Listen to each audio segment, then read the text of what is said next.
जैसा कि दोस्तों हमने बातचीत की थी पिछले वीडियो में कि अगला हफ्ता डिपेंड करेगा मोदी जी के ऊपर, क्योंकि मोदी जी 3 कंट्रीज़ को विजिट करने वाले हैं, जिसमें इंडोनेशिया है, ऑस्ट्रेलिया है और न्यूजीलैंड है।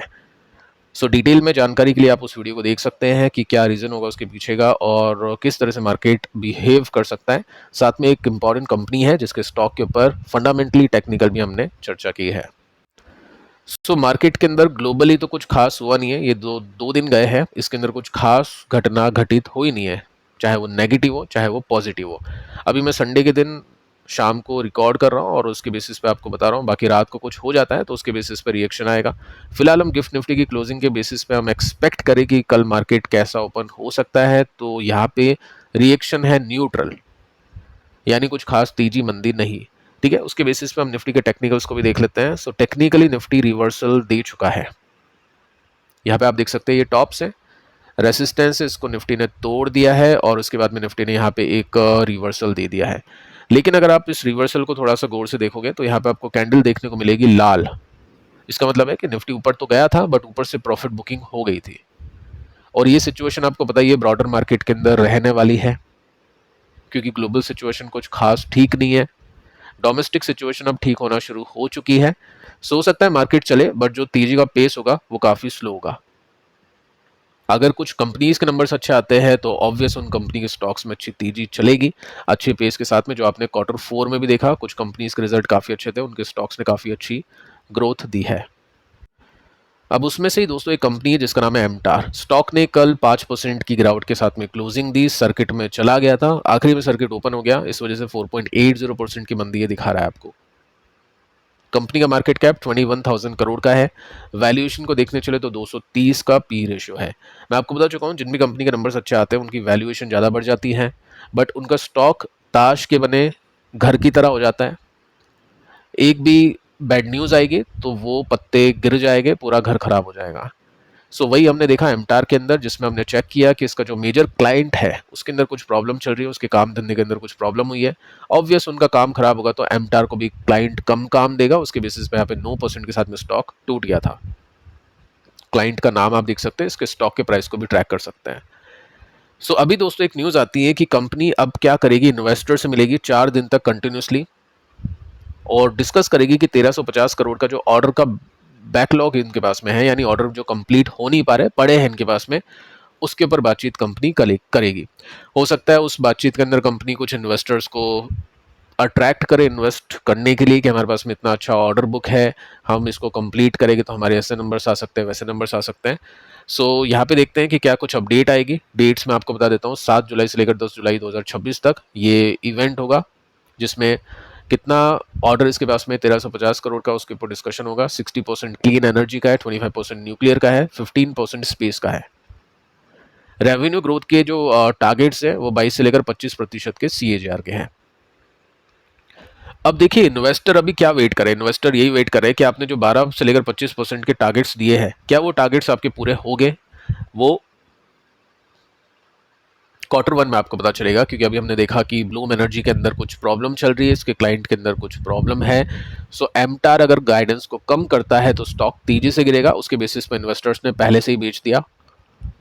अगर गाइडेंस कम नहीं होती है, गाइडेंस बढ़ जाती है या मैनेजमेंट बोलता है कोई प्रॉब्लम नहीं है, तो स्टॉक वापस से चलना शुरू कर देगा। तो ये गेम अभी यहाँ पे चल रहा है और इन मोमेंटम कंपनीज में इसी तरह से प्ले करना चाहिए, क्योंकि जब स्टॉक गिरते हैं तो काफी लोग उसमें अटकते हैं।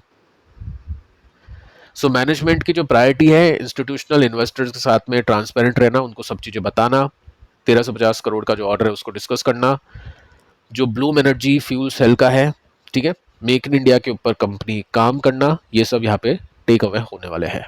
ठीक है, टेक्निकली हम देखें तो डे चार्ट आपके सामने है और इसके अंदर मैंने आपको पहले ही बता दिया था चार्ट को देखते हुए कि यहाँ पे अब मोमेंटम ब्रेक हो चुका है, और ऐसे में कई लोग होल्ड करते हैं, कई लोग एग्जिट करते हैं, डिपेंड करता है इन्वेस्टर टू इन्वेस्टर। और ये जो तेजी बनी है इसका पेस आप देखो कितना तेज है।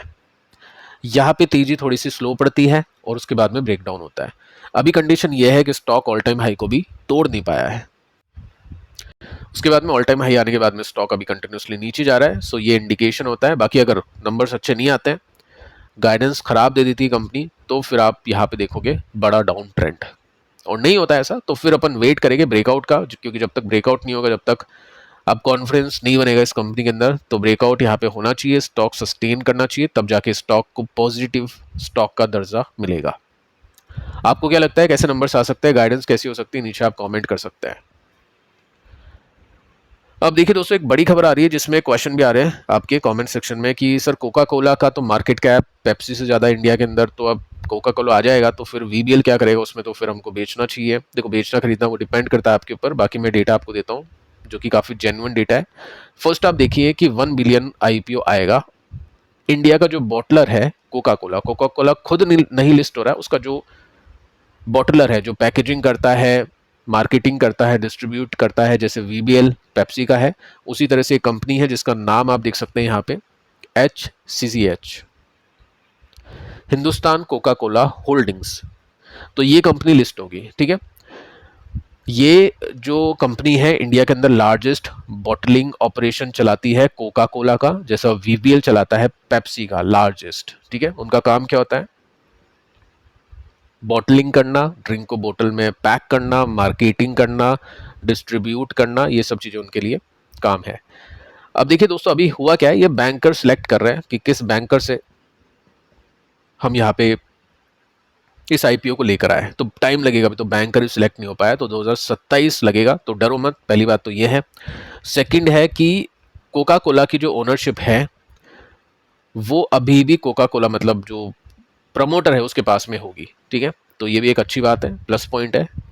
शॉर्ट टर्म के लिए देखो क्या हो सकता है, जब भी आईपीओ आएगा तो वीबीएल से पैसा निकलेगा, ऑब्वियस है, इन्वेस्टर के पास में ऑप्शंस हो जाएंगे, उसके पास में कोका कोला भी होगा, उसके पास में पेप्सी भी होगी, तो वो ऑब्वियस है दोनों में पैसे लगाएगा, तो एक से पैसे निकालेगा वो, ठीक है। वो तो जेन्युइन है, वो तो होता ही है, ठीक है। ये जो मनी है वो शिफ्ट होगा टेम्पररी न्यू आईपीओ पे। ये टेम्पररी क्यों मेंशन कर रखा है, क्योंकि जब तक नंबर्स अच्छे नहीं आएंगे, जब तक वो पैसा वहां पे सस्टेन नहीं करेगा, ठीक है।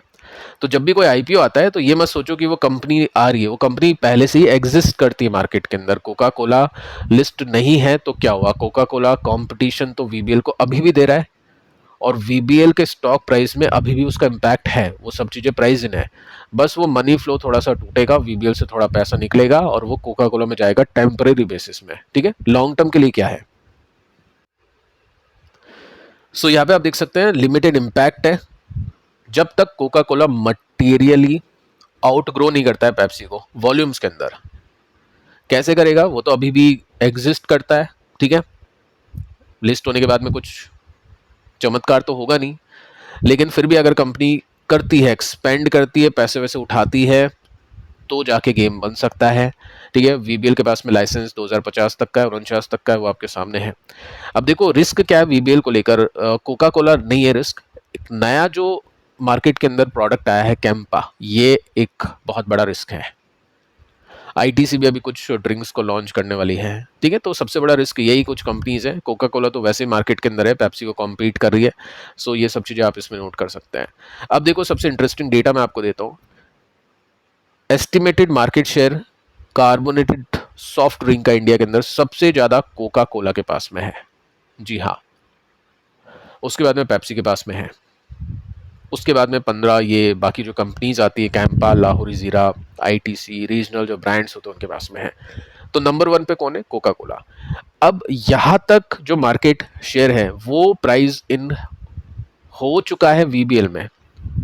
ऐसा नहीं है कि कंपनी लिस्ट होगी तो इन्वेस्टर देखेगा अरे यार इसका तो 50-55% मार्केट शेयर है, चलो इसको तो बेचते हैं। वो ऑलरेडी प्राइस इन है, वीबीएल को जो वैल्यूएशन मिल रखी है, जो स्टॉक का प्राइस है, वो ये सब चीजें देखने के बाद ही है। अगर कोका कोला यहाँ से 60% 65% मार्केट शेयर लेकर आता है, तब जाके वीबीएल के स्टॉक को प्रॉब्लम आएगी, ठीक है। और इसका मतलब ये भी समझो कि जिसके पास में ज़्यादा मार्केट है उसके पास में खोने के लिए ज़्यादा है। अभी एशियन बर्जर में अगर आप देखोगे तो बर्जर अच्छा करा है एशियन के कंपैरिजन में, क्योंकि वहाँ पे मार्केट शेयर ज़्यादा है तो वो ज़्यादा जा सकता है, नया जो प्लेयर है वो ज़्यादा ले सकता है। तो जो कैंपा है वो मैक्सिमम मार्केट लेगा कोका कोला का, ना कि वीबीएल का, और वीबीएल के पास में स्कोप होगा मार्केट को कैप्चर करने का, ठीक है। इसके बाद में आप ये देख सकते हैं कि अभी नोटिस करें HCCB और VBL का मार्केट शेयर। देखो अभी आपको मैंने बताया कोका कोला और पेप्सी का, HCCB और VBL का मार्केट शेयर अभी ऑफिशियल पब्लिश नहीं हुआ है, तो नहीं पता है कि किसका ज़्यादा है। सो एग्जाम्पल लेके चले हम कोका कोला, जिसमें हम HCCB को देखते हैं, VBL को देखते हैं। तो अगर 100 बॉटल्स बिकती है तो 50 बिकेगी कोका कोला की और 30 बिकेगी पेप्सी की, बाकी 15-20 बिकेगी बाकी कंपनीज की। ठीक है, अब VBL में ज़्यादा ग्रोथ क्यों है?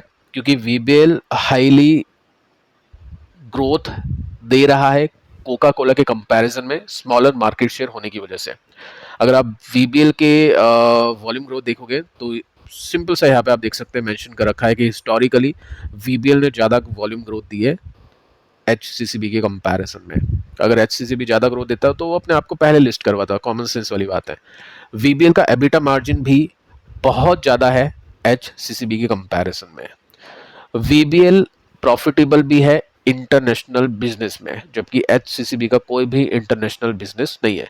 तो ये कुछ पॉइंट्स हैं जो इन्वेस्टर को अट्रैक्ट कर रहे हैं, और उसके बेसिस पे यहाँ पे कोई कंपटीशन नहीं है कोका कोला का लिस्ट होने के बाद में, वो पहले से ही है। ठीक है, तो वो नहीं सोचना है। टेम्परेरी थोड़ा सा पैसा निकलेगा वो अलग बात है, लेकिन लॉन्ग टर्म में VBL अच्छा करेगा अगर ये डेटा मेंटेन रहता है। तो डेटा चेंज होगा तो उसके बेसिस पे बात करेंगे। तो स्टॉक यहाँ से निकल चुका है, वॉल्यूम के साथ में ब्रेकआउट इसमें आप देख सकते हैं, और यहाँ पे आप सिंपली नोट करोगे तो स्टॉक अभी सस्टेन भी कर रहा है। नंबर्स पिछले क्वार्टर में अच्छे थे, तो स्लो ग्रोथ की एक्सपेक्टेशन हम यहाँ से कर सकते हैं, क्योंकि जो स्टिंग थी उसके नशे में स्टॉक ने काफ़ी अच्छे परफॉर्मेंस दिखाए हैं, काफ़ी अच्छी ग्रोथ मिली है। बट अब नया प्रोडक्ट नहीं है तो नॉर्मल ग्रोथ मिलेगी। स्टिंग आने से पहले की ग्रोथ आप देखो, कंपनी जब लिस्ट हुई थी उससे 4-5 साल तक का डेटा देखो गूगल पे कि स्टॉक ने कितने CAGR दिए थे, कितना स्टॉक चला था, वैसी ग्रोथ की एक्सपेक्टेशन आप यहाँ पे आप कर सकते हैं। सो फिलहाल दोस्तों इस वीडियो में इतना ही। पिछले वीडियो को भी देख लेना, प्लस कल के 2 वीडियोस को भी देख लेना। मिलते हैं नेक्स्ट वीडियो में, तब तक के लिए बाय बाय।